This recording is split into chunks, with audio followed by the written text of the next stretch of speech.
Assalamualaikum warahmatullahi wabarakatuh. Saya Eka Septianti Putri dengan NIM 22202060117 akan mempresentasikan proposal penelitian saya yang berjudul Pengaruh Metode Project Based Learning terhadap hasil belajar matematika materi bangun ruang pada siswa kelas 7 di lingkungan sekolah inklusif. Adapun latar belakang dari proposal penelitian saya yaitu siswa berkebutuhan khusus di sekolah inklusif masih mengalami kesulitan belajar matematika karena metode pembelajaran yang konvensional dan kurang adaptif. Kondisi ini menunjukkan perlunya model pembelajaran yang lebih interaktif dan kontekstual. PJBL berbantuan LKPD menjadi solusi karena mampu meningkatkan keterlibatan, pemahaman, dan hasil belajar siswa secara lebih menyeluruh. Dari latar belakang ini, secara singkatnya, ada masalah, kebutuhan, dan juga solusi. Masalahnya yaitu beberapa siswa inklusif kesulitan belajar matematika dengan metode konvensional. Dari masalah tersebut, ada sebuah kebutuhan, yaitu kebutuhan pembelajaran yang aktif dan adaptif terhadap keberagaman. Dari kebutuhan muncullah solusi, yaitu metode PJBL berbasis LKPD untuk meningkatkan pemahaman dan hasil belajar siswa. Rumusan masalah dan tujuan penelitian. Yang pertama yaitu rumusan masalah. Apakah terdapat pengaruh yang signifikan antara metode pembelajaran Project Based Learning terhadap hasil belajar matematika materi bangun ruang pada siswa kelas 7 di sekolah inklusi? Yang kedua, tujuan penelitian. Tujuan dari penelitian ini adalah untuk mengetahui dan menganalisis pengaruh yang signifikan antara metode pembelajaran Project Based Learning terhadap hasil belajar matematika pada materi bangun ruang kelas 7 di sekolah inklusi. Selanjutnya yaitu landasan teori.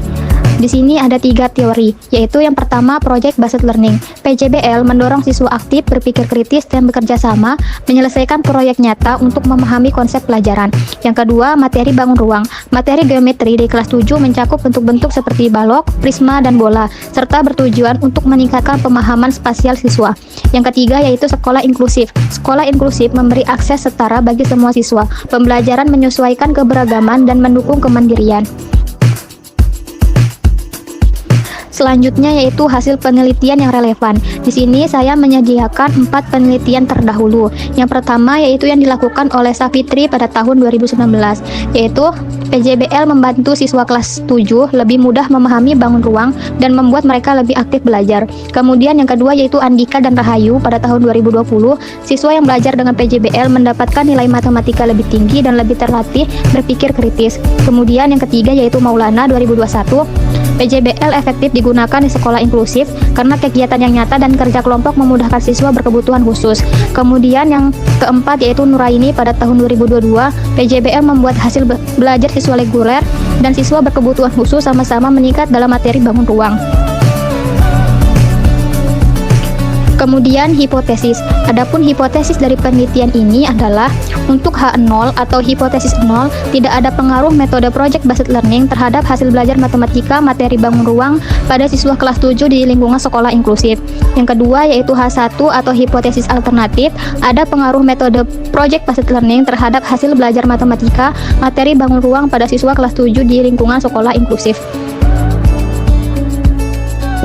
Selanjutnya yaitu metodologi penelitian. Yang pertama yaitu rancangan penelitian. Di sini saya menggunakan penelitian kuantitatif dengan eksperimen semu atau kuasi. Saya menggunakan desain pretest, posttest, control group design. Untuk melakukan pretest dan posttest diperlukan 2 kelompok siswa. Dan di sini saya membaginya menjadi 2, yaitu kelompok kontrol yang diberlakukan pembelajaran secara konvensional dan kelompok kedua yaitu kelompok eksperimen. Dilakukan pembelajaran menggunakan metode PJBL. Kemudian, kedua kelompok tersebut dilakukan pretest. Setelah pretest, untuk kelompok kontrol menggunakan pembelajaran seperti biasa. Untuk kelompok eksperimen menggunakan pembelajaran PJBL. Setelah melakukan pembelajaran, kedua kelompok tersebut dilakukan post-test. Setelah post-test, akan ada perbandingan hasil belajar. Ini dianalisis untuk mengetahui pengaruh PJBL terhadap hasil belajar.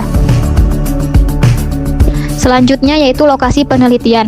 Penelitian ini dilaksanakan di SMP PTI Palembang. Untuk lokasinya yaitu di Demang Lebar Daun, Kecamatan Ilir Barat 1, Kota Palembang, Provinsi Sumatera Selatan. Adapun prosedur penelitiannya, di sini saya membaginya menjadi 3, yaitu yang pertama tahap persiapan, yang kedua tahap pelaksanaan, dan yang ketiga yaitu tahap evaluasi.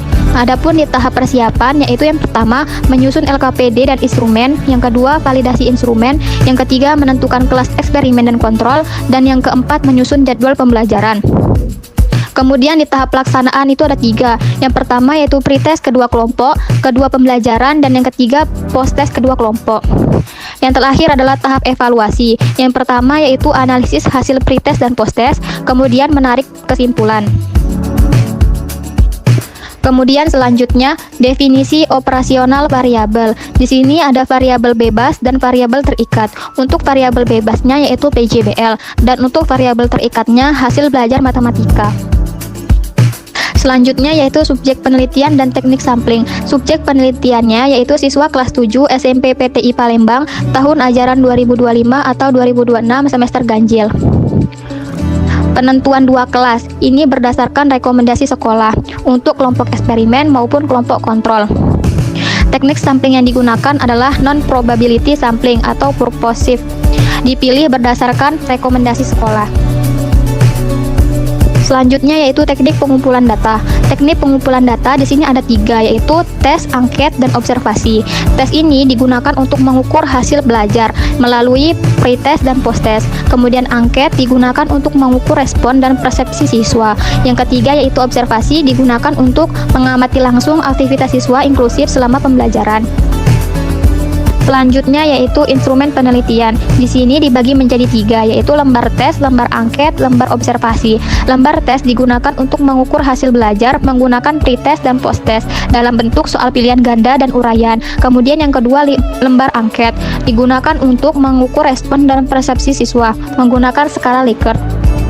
Yang ketiga adalah lembar observasi, digunakan untuk mengamati langsung aktivitas siswa inklusif selama pembelajaran. Adapun indikatornya yaitu yang pertama keterlibatan, kerjasama, dan partisipan. Dari ketiga instrumen itu kemudian divalidasi dan diuji coba untuk memastikan validitas dan reliabilitas instrumen. Selanjutnya yaitu teknik analisis data. Di sini dibagi menjadi 3, yaitu data tes, data angket, dan data observasi. Data tes ini dilakukan uji normalitas dan homogenitas. Kemudian dilakukan uji T terhadap 2 kelompok, yaitu eksperimen dan kontrol tadi. Kemudian yang kedua yaitu data angket menggunakan skala Likert 1-5. Setelah mendapatkan poin dari skala Likert, dihitung persen dan kategorisasi. Kemudian yang ketiga yaitu data observasi menggunakan skala Likert 1-4. Kemudian dihitung menggunakan persen dan kategorisasi. Mungkin sekian presentasi dari saya. Wassalamualaikum warahmatullahi wabarakatuh.